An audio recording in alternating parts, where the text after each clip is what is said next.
پاک فوج ہر اندرونی اور بیرونی خطرے سے نمٹنے کے لیے تیار ہے، قومی سلامتی پر آنچ نہیں آنے دیں گے۔ فوج انتہا پسند نظریات اور دشمن عناصر کے عزائم ناکام بنا دے گی۔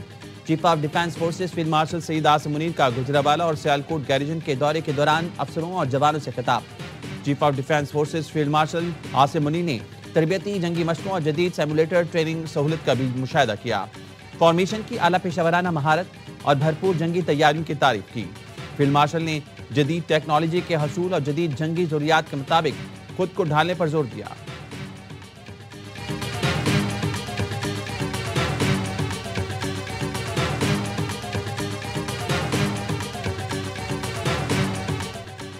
کراچی میں نیشنل گیمز کی رنگ رنگ اختتامی تقریب، chief of defence forces field marshal Syed Asim Munir کی بطور مہمان خصوصی شرکت۔ آرمی کی چیمپئن ٹیم کو قائد اعظم ٹرافی پیش کی۔ نیشنل گیمز کا پرچم پنجاب اولمپک ایسوسی ایشن کو تھما کر اگلے نیشنل گیمز کی میزبانی سونپی۔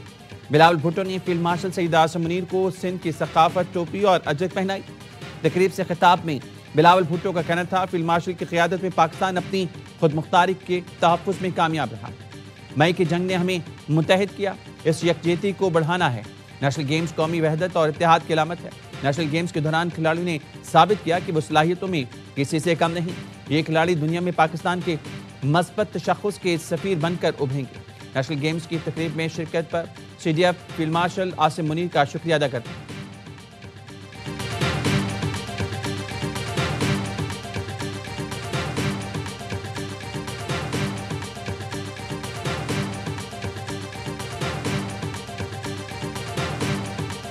پاکستان مالی بحران سے نکل چکا ہے، اقتدار میں آئے تو دیوالیہ پن کے کنارے پر تھے۔ وزیراعظم کا لاہور میں نیشنل ریگولیٹری ریفارمز کی افتتاحی تقریب سے خطاب، کہا ہم نے امید نہیں چھوڑی۔ آج آئی ایم ایف نے 1.2 ارب کی قسط بھی منظور کر لی۔ نیا ریگولیٹری ریفارم بجلی کی تیزی سے نافذ کریں گے۔ سرمایہ کاروں اور تاجروں کو پیچیدہ قوانین اور طویل انتظار سے نجات ملے گی۔ وزیراعظم نے اصلاحات کو جلد عملی شکل دینے کی ہدایت کی، کہا تبدیلی صرف باتوں تک محدود نہ ہو۔ وزیراعظم سے برطانیہ کی وزیر مملکت بین الاقوامی ترقی کی ملاقات، اہم شعبوں میں تعاون کو مزید گہرا کرنے کے لیے مشترکہ عزم کا اعادہ کیا گیا۔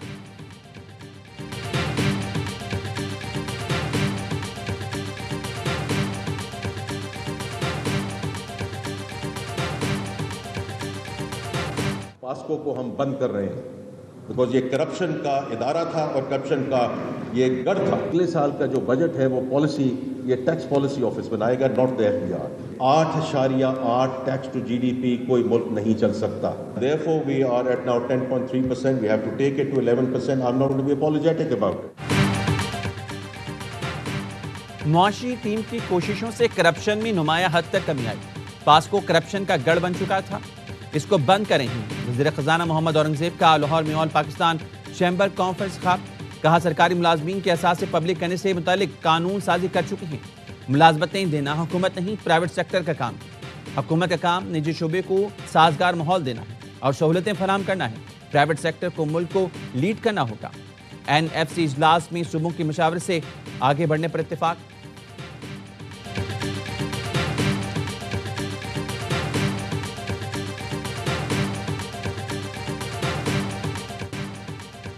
سازشی عناصر بانی پی ٹی آئی کو پھر اقتدار میں لانے کی کوشش کر رہے ہیں۔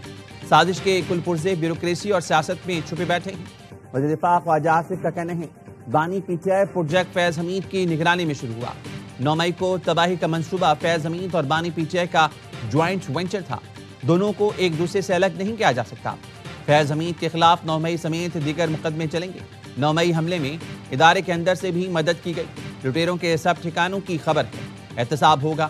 وزیر ریلوے حنیف عباسی نے کہا، فیض حمید کی سزا مقافات عمل، ملک کے خلاف ہونے والی ہر اندرونی اور بیرونی سازش کے پیچھے فیض حمید تھے۔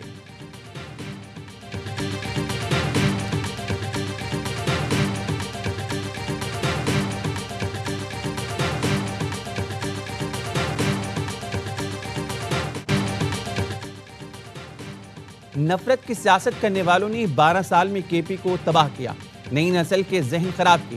وزیر اطلاعات عطا تارڑ کا تقریب سے خطاب، کہا نواز شریف نے ترقی کا جو سفر شروع کیا اسے پی ٹی آئی دور میں شدید نقصان پہنچا۔ وزیر اعظم شہباز شریف، فیلڈ مارشل سید عاصم منیر اور ادارے نے ملکی معیشت کو سنبھالا۔ عالمی ادارے بھی معیشت کی بحالی کا اعتراف کر رہے ہیں۔ احسن اقبال نے کہا، پاکستان نواز شریف کی اصلاحات چھوڑ کر عدم استحکام کا شکار ہوا۔ بھارت نے نواز شریف کی معاشی اصلاحات اپنائیں اور 2000 میں پاکستان سے آگے نکل گیا۔ بھارت کو مار کے حق میں شکست دی، اس لیے دشمن اب دہشت گردی کر رہا ہے۔ آج میثاق پاکستان کی ضرورت ہے جس کے اندر تمام میثاق ہو سکتے ہیں۔ ہمیں اب پاکستان کو آگے لے جانے کے لیے استحکام پیدا کرنا ہوگا۔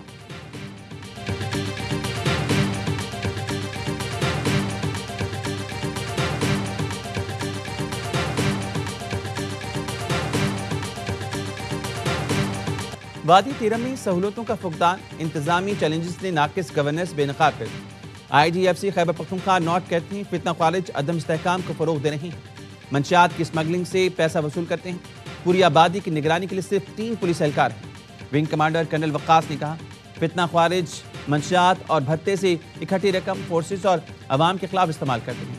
مقامی حکومت کی نااہلی کا فائدہ شدت پسند اور جرائم پیشہ اٹھا رہے ہیں۔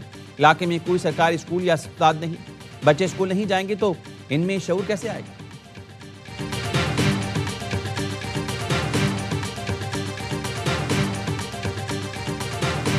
تو ہماری جو پہلی فلم ہے میرا لیاری کے نام سے، اور وہ مووی ریلیز ہو رہی ہے سمجھے کہ فرسٹ ویک آف جنوری میں، اور اسپیشلی جو کہ نیگیٹو پروپیگنڈا پاکستان کے خلاف کیا جاتا ہے اور ایک نیریٹو بلڈ کرنے کی کوشش کی جاتی ہے تھرو انٹرٹینمنٹ اور انٹرٹینمنٹ انڈسٹری، تو پاکستان کسی سے پیچھے نہیں ہے۔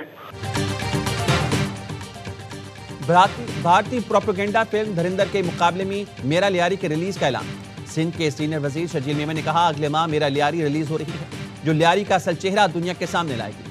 بھارتی فلم دھرندر پاکستان کے خلاف منفی پروپیگنڈے کی واضح مثال ہے جس میں خاص طور پر لیاری کو نشانہ بنایا گیا۔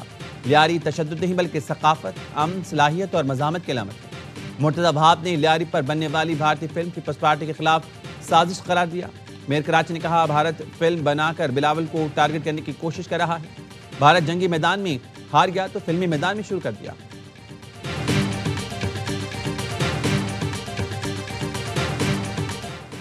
کراچی کے علاقے ناظم آباد میں سنی تحریک کے سربراہ سرورت اعجاز قادری کی رہائش گاہ پر پولیس کا چھاپا، متعدد ملزمان گرفتار۔ SSP کا کہنا ہے بھتے کی وارداتوں میں ملوث ملزمان کی گرفتاری کے لیے چھاپا مارا گیا۔ جواد اور ملا شاہزیب نامی بھتہ خور گرفتار۔ ملزمان سمت کاٹھیا واڑی بھتہ خور گروہ کا حصہ ہیں۔ گرفتار ملزمان کئی کیسوں میں مطلوب ہیں۔ ملزمان بھتہ خوری کا نیٹ ورک چلاتے تھے۔ ملزمان کے قبضے سے اسلحہ برآمد کر لیا گیا۔ SIO پولیس نے جمعے کو ریحان نامی بھتہ خور کو گرفتار کیا تھا۔ گرفتار ملزم کی نشاندہی پر کارروائی کی گئی۔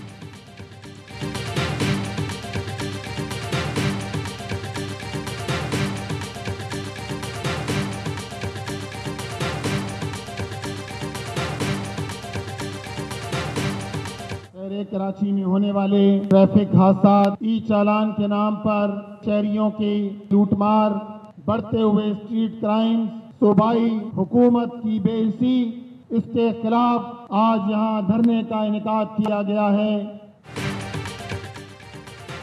کراچی کی بگڑتی صورتحال کے خلاف جماعت اسلامی کا دھرنا، نمائش چرنگی پر کارکنوں کی بڑی تعداد جمع۔ امیر جماعت اسلامی کراچی منم ظفر نے کہا کراچی میں ٹریفک حادثات، ای چالان کی لوٹ مار، اسٹریٹ کرائم کے خلاف دھرنا دے رہی ہیں۔ صوبائی حکومت کی بے حسی کے خلاف شہری احتجاج پر مجبور ہیں۔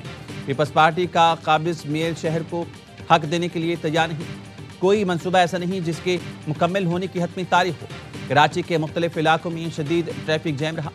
شارع فیصل، نیو ایم اے جناح روڈ، اولڈ سٹی ایریا میں گاڑیاں ٹریفک جیم میں پھنسی نہیں۔ وزراعلیٰ سندھ کا نوٹس، ٹریفک کی روانی یقینی بنانے کی ہدایت کی۔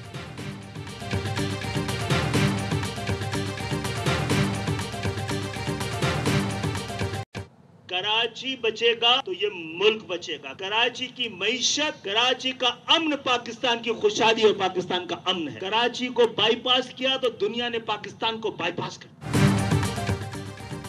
کراچی کا امن پاکستان کا امن ہے۔ شہر بچا تو ملک بچے گا۔ وفاقی وزیر خالد مقبول کا علی گڑھ انسٹی ٹیوٹ آف ٹیکنالوجی میں تقریب سے خطاب۔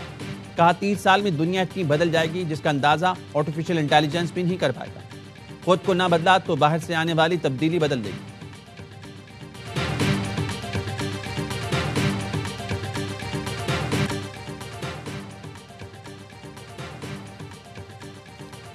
پاکستان سپر لیگ کا روڈ شو نیو یارک میں سجے گا۔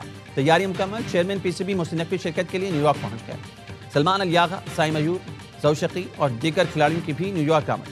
محسن نقوی کا کہنا ہے PSL آج بین الاقوامی سطح پر جگمگا رہی ہے۔ پوری امید ہے لندن کی طرح نیو یارک روڈ شو بھی کامیاب ہوگا۔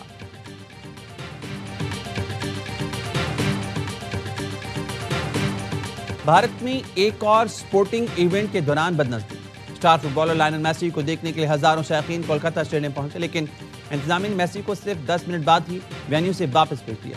مشتعل بھارتی فینس کے اسٹیڈیم میں توڑ پھوڑ، گراؤنڈ میں بوتلیں پھینک دی، شرکا کو منتشر کرنے کے لیے پولیس نے لاٹھیاں برسائیں۔ فینس کا کہنا تھا اتنے مہنگے ٹکٹ خرید کر میسی سے ملنے آئے، لیکن میسی کے ساتھ تصویریں صرف وزیروں نے بنوائی، ہمیں تو ملنے کا موقع ہی نہیں دیا گیا۔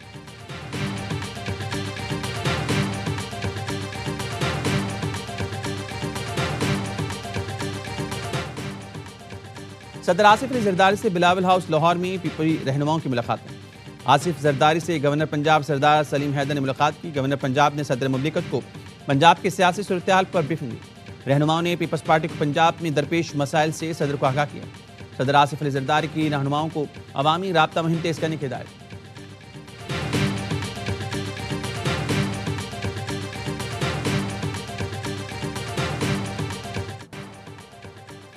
وزیر اعلیٰ پنجاب مریم نواز کا ٹرانسپورٹ کے شعبے کو صنعت کا درجہ دینے کا فیصلہ۔ پنجاب حکومت اور ٹرانسپورٹرز کے درمیان تمام امور طے پا گئے۔ ٹرانسپورٹرز کا فیصلے کا خیر مقدم۔ سینئر صوبائی وزیر مریم اورنگزیب کی زیر صدارت اجلاس میں گڈس اور پبلک ٹرانسپورٹرز کے نمائندوں نے بھی شرکت کی۔ اعلامیے کے مطابق ٹریفک آرڈیننس 2025 میں دیت سے متعلق کوئی شک شامل نہیں، ایک ہی جرم پر دوبارہ چلان نہیں ہوگا۔ الیکٹرانک ون ایپ کے ذریعے روٹس پر چلان کا عمل ریگولیٹ کیا جائے گا۔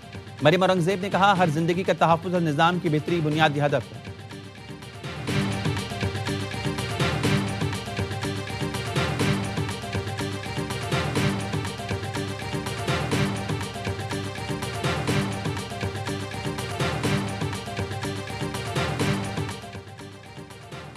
پاکستان میں 44% لوگ غربت کی لکیر سے نیچے زندگی گزار رہے ہیں۔ بے نظیر انکم سپورٹ کی طرح کئی اسکیمیں ہیں، لیکن غربت ختم نہیں ہو رہی۔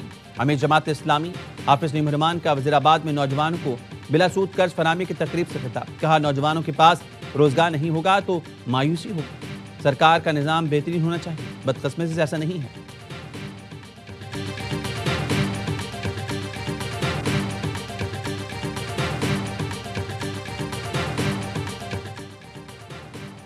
منڈی بہاؤدین کے نواحی گاؤں مونگ میں مکان کی چھت گر کے ملبے تلے دب کر 2 خواتین سمیت 3 افراد جاں بحق۔ ریسکیو ورکرز نے ملبے سے ایک خاتون کو زخمی حالت میں نکال لیا۔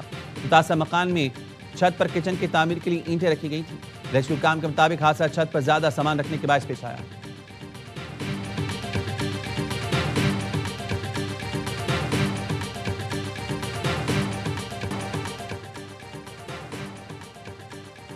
ڈاکٹر وردہ قتل کیس میں ڈی پی او ایبٹ آباد ہارون رشید کو جے آئی ٹی سے ہٹا دیا گیا۔ اے آئی جی سونیا شمروز جے آئی ٹی میں شامل۔ جے آئی ٹی نے گزشتہ روز 30 سے زائد افراد کے بیانات قلم بند کیے۔ ڈاکٹر وردہ قتل کیس میں پولیس شبہ تفتیش کی بڑی کوتاہی۔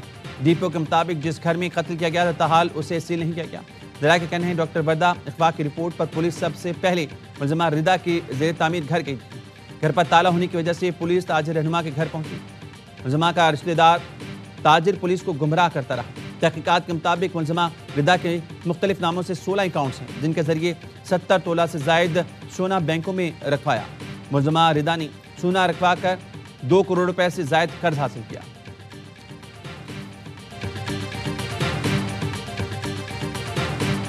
اسرائیل کی غزہ جنگ بندی معاہدے کی خلاف ورزی۔ غزہ سٹی میں گاڑی پر فضائی حملہ کر دیا۔ حملے میں حماس کے اہم کمانڈر کو نشانہ بنانے کا دعویٰ۔ حملے میں 4 فلسطینی شہید اور 6 زخمی ہو گئے۔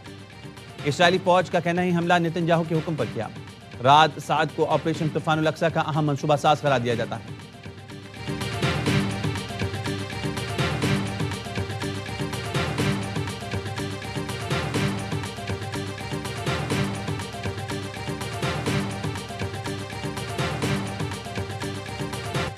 آئی ایس پی آر نے معروف گلوکار اسرار کی آواز میں پاک سرزمینوں کے نام سے نیا ملی نغمہ جاری کر دیا۔ نغمے میں اور کہہ کے دوران پاکستان کی مسلح افواج کے دفاع وطن کی شاندار عکاسی، سرحدوں کے محافظوں کو زبردست خراج تحسین پیش کیا گیا۔